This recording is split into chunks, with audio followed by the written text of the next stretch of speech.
Qashtishi tijoratining sarkardasi tonilgan korxonchi Ali Abdullaning muddatsiz kesilganligi dalillandi.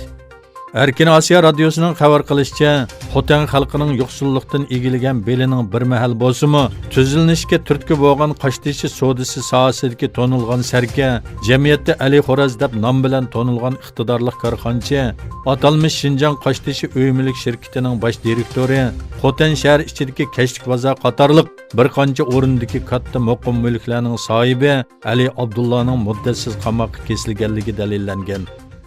Ali Abdullaning tutqun qilinishi 2016-yilning o'ttir va oxirlari jamiyat xabarlarida nihoyat tez va keng turda tarqalgan bo'lsa-mu, lekin dalillash imkoniyati bo'lmagan. Yaqinda egilagan uchurlarda uning qonunsiz qon ichish degandek ayblashlar bilan muddatsiz kesilganligi o'ttirga chiqqan.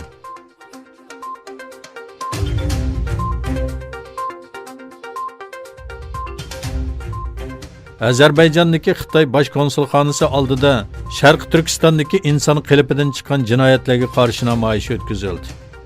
Xitoy bosh konsulxonasi oldiga to'plangan namoyishchilar maqsadining Xitoyning Sharq Turkistonda Uyg'urlar qilinayotgan sistemalik irqiy qirg'inchilikni ayiblash va uningga norozi ekanligini bildirdi. Namoyishchilar Uyg'urlarga qaratilgan diniy, milliy va yashash huquqiga bo'lgan tajovuzchiliklarni ta'kidlab, zulmga uchrayotgan va o'ldirilgan Uyg'urlarning atalgan gulchambaраklarini elchixona oldiga qo'ydi.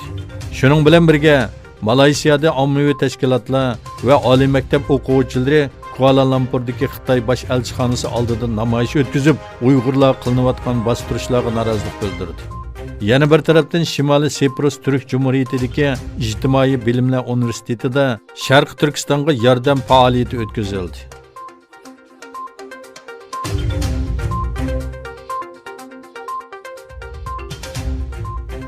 Hong Kongda 6 oydan buyon davomlashayotgan hukumatga qarshi demokratik namoyishlar Rojdestvo bayramida davomlashdi. Shaharning avot markazlarida o'tkazilgan namoyishlar soqchilarning qattiq qarshiligiga uchradi. Seshanba kuniki namoyishlarda soqchilar bilan namoyishlar orasida to'qinish yuz berdi. Chorshanba kundimi to'qinish davom qildi. Soqchilar yosh oqquzish bombasi, yuqori besimli suv va soqchi kaltigi bilan daxl qildi. Soqchilarning bir soda sarayda namoyishchilarni kaltak bilan urayotganligi bildirildi. Gumondorlarning Xitoyga o'tkazib berishiga qarshi boshlangan namoyishlar bara-bara Hong Kong hukumatiga qarshi demokratik harakatga aylandi.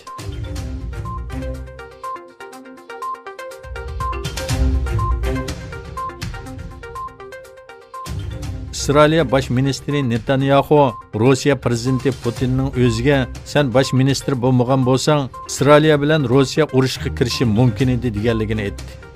Netanyahu o'z partiyasi Likud guruhi ichidagi raislik saylamidan burun İsrailiya radiosining ziyoratini qabul qildi.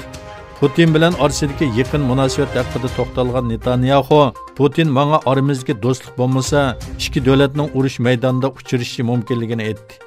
Bir necha oyda bir ko'rishishimiz soyasida buningdan saqlandik dedi.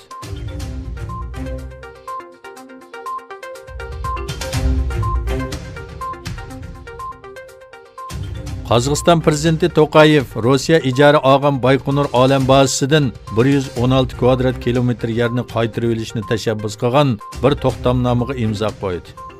Qozog'iston prezident mahkamasi e'lon qilgan bayonotda aytilishicha, To'qayev Rossiya bilan Qozog'iston orasida 1994 yili 10 dekabr imzolangan Baykonur olam bazasi ijara kelishimiga o'zgartirish kirgizishga doir bir kelishimning tasdiqlanishiga munosabatlik bir qonunni imzolagan.